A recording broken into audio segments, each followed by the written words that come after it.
दोस्तों ये विशेषकर एन एस विद्यार्थियों के लिए बनाया गया है जो 12th क्लास से पढ़ते हैं और जिनका विषय है ज्योग्राफी। और आज वीडियो में आपको चैप्टर 19 से मैं आपको कुछ जरूरी क्वेश्चन कराने वाला हूँ जो आपके एग्जाम के लिए बहुत ज़रूरी है।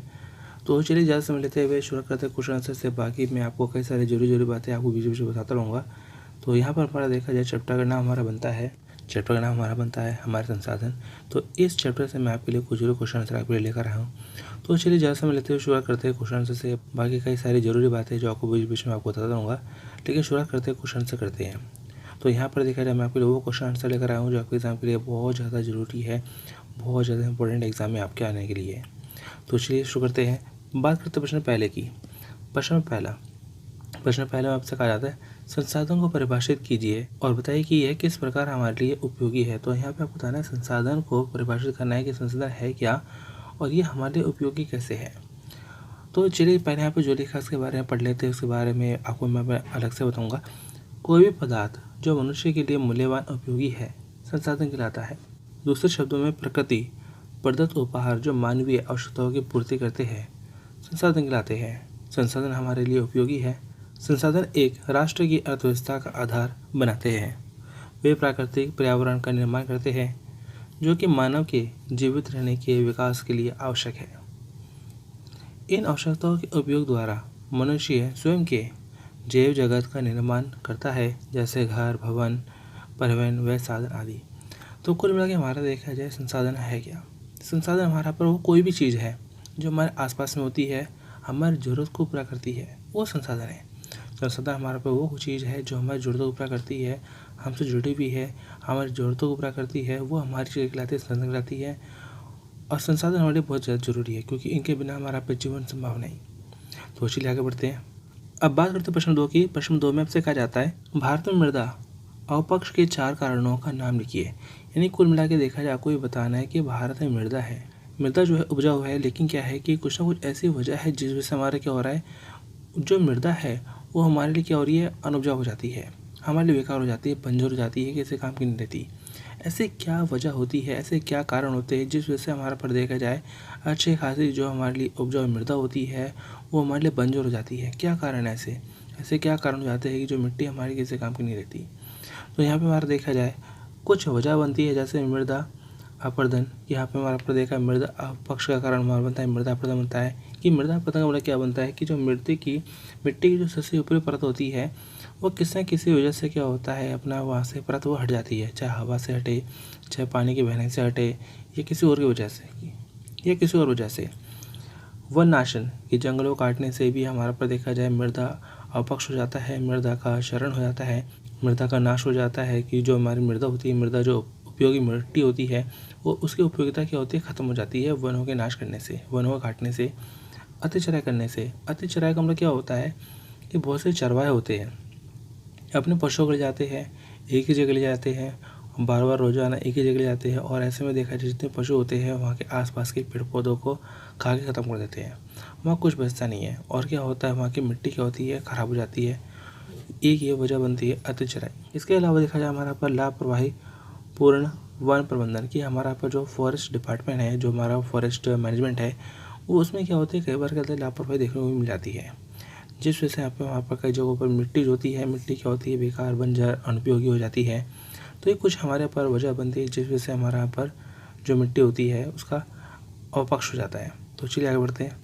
अब बात करते हैं प्रश्न 3 की। प्रश्न 3 में से कहा जाता है संसाधनों संरक्षण से आप क्या समझते हैं। तो यहाँ देखा जाए हमने ये तो जान लिया कि संसाधन हमारे है क्या, लेकिन संसाधनों संरक्षण भी बहुत ज़रूरी है।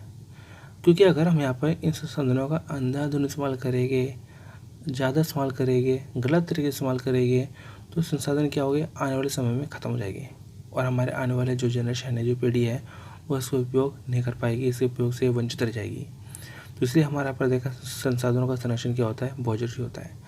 संसाधनों के संरक्षण से तात्पर्य उनके विवेकपूर्ण का मतलब क्या होता है, सोच समझ के और नियोजित प्लानिंग के साथ में उपयोग करने के साथ ही उनके अपव्यय, दुरुपयोग तथा अति उपयोग से बचाव करते हुए प्राकृतिक संसाधनों का पुनः उपयोग करना है। तो ये हमारे बनते हैं हमारे संसाधनों संरक्षण की। हमें यहाँ पे करना क्या है, संसाधनों का जो भी हमारा गलती एक संसाधन बनते हैं, हमें उनका एक सही तरीके से इस्तेमाल करना है, कम इस्तेमाल करना है, ताकि वो साधन जो हमारा भविष्य के लिए बने रहे और उनसे हमारा प्रकृति नुकसान वगैरह भी ना हो। तो चलिए आगे बढ़ते हैं। अब बात करते हैं प्रश्न 4 की। प्रश्न 4 से कहा जाता है जैविक व अजैविक संसाधनों के मध्य अंतर स्पष्ट कीजिए।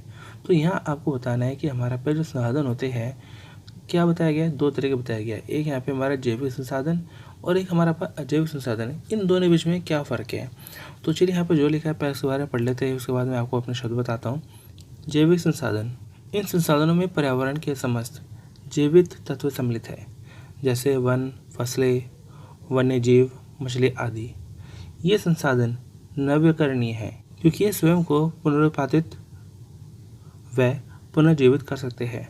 कोयला और खनिज तेल भी जैविक संसाधन है। अजैविक संसाधन, इन संसाधनों में पर्यावरण के समस्त निर्जीव पदार्थ सम्मिलित है, जैसे भूमि, जल, वायु, खनिज। अजैविक संसाधन ये समाप्त होने योग्य है तथा पुनर्निर्माण के योग्य नहीं है। ये संसाधन जैविक संसाधनों का आधार है। तो कुल मिला के हमारा देखा जाए साधन में बताया गया हमारे पास 2 तरह के होते हैं, एक जैविक संसाधन होता है, एक हमारे पास अजैविक संसाधन होता है। जैविक संसाधन हमारे पास क्या होता है, जिसमें कभी ना कभी कहते हैं कोई प्राण रहा हो, कोई ना कोई जीव रहा हो, या कोई ना किसी चीज़ से जीव से जुड़ा हुआ हो, वो हमारा बनता है जैविक संसाधन। फसलें है, जीव जंतु है, मछली है, वन्य जीव है, ये हमारा पर जैविक संसाधन होते हैं। जबकि हमारा पर देखा जाए मिट्टी है, भूमि है, वायु है, खनिज तत्व है, धातु वगैरह है, ये हमारे पे क्या होते हैं, ये हमारा पर अजैविक संसाधन होते हैं। और दोनों ही हमारे लिए क्या होते हैं, जरूरी संसाधन होते हैं। दोनों ही हमारे लिए क्या जरूरी है। तो चलिए आगे बढ़ते हैं। अब बात करते हैं प्रश्न 5 की। प्रश्न 5 में से कहा जाता है नई कृषि नीति का मुख्य उद्देश्य क्या है। तो यहाँ आपको बताना है कि हमारा पर जो एग्रीकल्चर की न्यू पॉलिसी है इसके मुख्य क्या उद्देश्य है। उन कृषि तकनीकों का उपयोग करना जो पारमित्र तथा सततवाही है, जैसे जैव तकनीक। तो यहाँ पे हमारा पर नई कृषि नीति का मतलब उद्देश्य क्या होता है कि हमारे कृषि का विकास हो, तेजी से विकास हो, हमारे देश का विकास हो, अर्थव्यवस्था मजबूत हो, हमारी कृषि व्यवस्था मजबूत हो।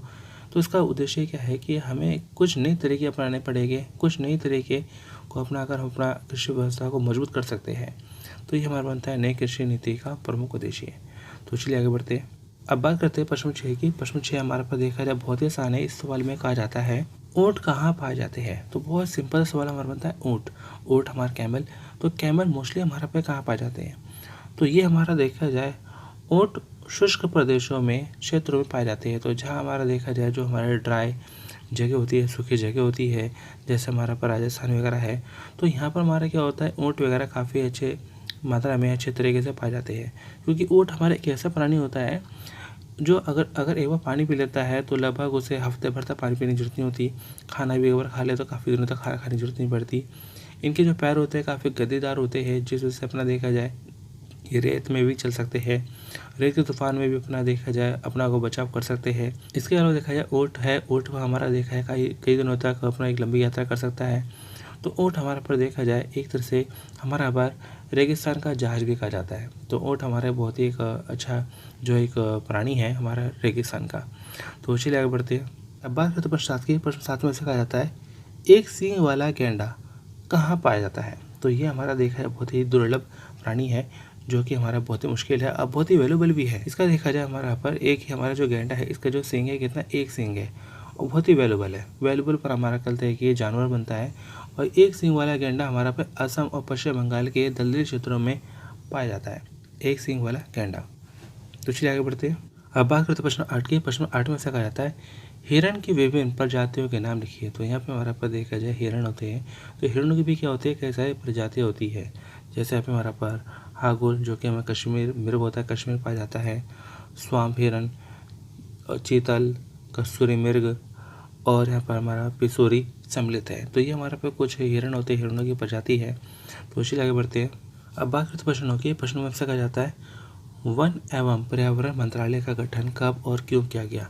तो यहाँ पे आपको बताना है कि हमारा पर जो वन हमारा पर्यावरण मंत्रालय बनता है, इसका गठन गलती किया गया था, तो कब किया गया था और किस लिए किया गया था। राष्ट्र में वन एवं पर्यावरण से जुड़े मुद्दों को उच्च प्राथमिकता देने के लिए सन 1980 में केंद्रीय स्तर पर वन एवं पर्यावरण मंत्रालय हमारा बनाया गया था। तो चलिए आगे बढ़ते हैं। अब बात करते हैं 10 की। प्रश्न 10 में ऐसा कहा जाता है राष्ट्रीय भूमि उपयोग एवं संरक्षण बोर्ड की स्थापना कब और क्यों की गई। भूमि संसाधनों के संरक्षण तथा इनके अनुकूलतम उपयोग के लिए संदर्भ योजना बनाने के लिए 1983 में राष्ट्रीय भूमि उपयोग एवं संरक्षण बोर्ड की स्थापना की गई। तो दोस्तों यहाँ पर देखा है, मैं आपको काफ़ी सारे क्वेश्चन का आंसर करा चुका हूँ। तो आपको करना क्या है, इन क्वेश्चन आंसर की तैयारी आपको बार बार करनी है, क्योंकि ये क्वेश्चन ऐसे क्वेश्चन आंसर है कि जिन्हें आप एक बार करके अच्छे से नहीं समझ पाएंगे। ज़रूरत है यहाँ पर आपको कि आप इन क्वेश्चन आंसर की बार बार तैयारी करें। तो यहाँ पर देखा जाए, हमारे YouTube channel Sharma test centre पर आपको कई सारी एजुकेशन आपको वीडियो मिल जाती है, और यहाँ पर आप जो है वो आपसे किसी तरह का कोई पैसा वगैरह नहीं लिया जाता, और ना ही देखा जाता कुछ कहा जाता है कि आप ऐसा करिए वैसा करिए, बल्कि यहाँ पर क्या है, एजुकेशन वीडियो आपके लिए बिल्कुल फ्री है। आप इनसे अच्छे से तैयारी कर सकते हैं, अपनी परसेंटेज अच्छी ला सकते हैं। साथ में इन वीडियो को अपने दोस्तों के साथ में जरूर शेयर करें, ताकि वो भी अपना इन वीडियो से फ़ायदा उठा सके। कि जितनी ज़रूरत आपको है उतनी ज़रूरत आपके फ्रेंड्स वगैरह को भी है। तो ज़रूरत है यहाँ पर अपने दोस्तों के साथ में जरूर शेयर करें, मेरे लिए इतनी काफ़ी है। इसके अलावा देखा जाए, अगर आपको किसी और यूट्यूब चैनल पर अगर आपको पढ़ाई को लेके और भी अगर वीडियो वगैरह मिलती है, तो आप वहाँ से भी तैयारी कर सकते हैं। तो यहाँ पर देखा जाए, पढ़ाई ये नहीं है कि आप सिर्फ हमारे चैनल से एक तैयारी करें, आपको जहाँ से भी आपको अपना एजुकेशन को लेके अपना पढ़ाई का मटेरियल मिलता है, आप वहाँ से जरूर तैयारी करें। चलिए दोस्तों, मिलते हैं नेक्स्ट वीडियो में। Thanks for watching.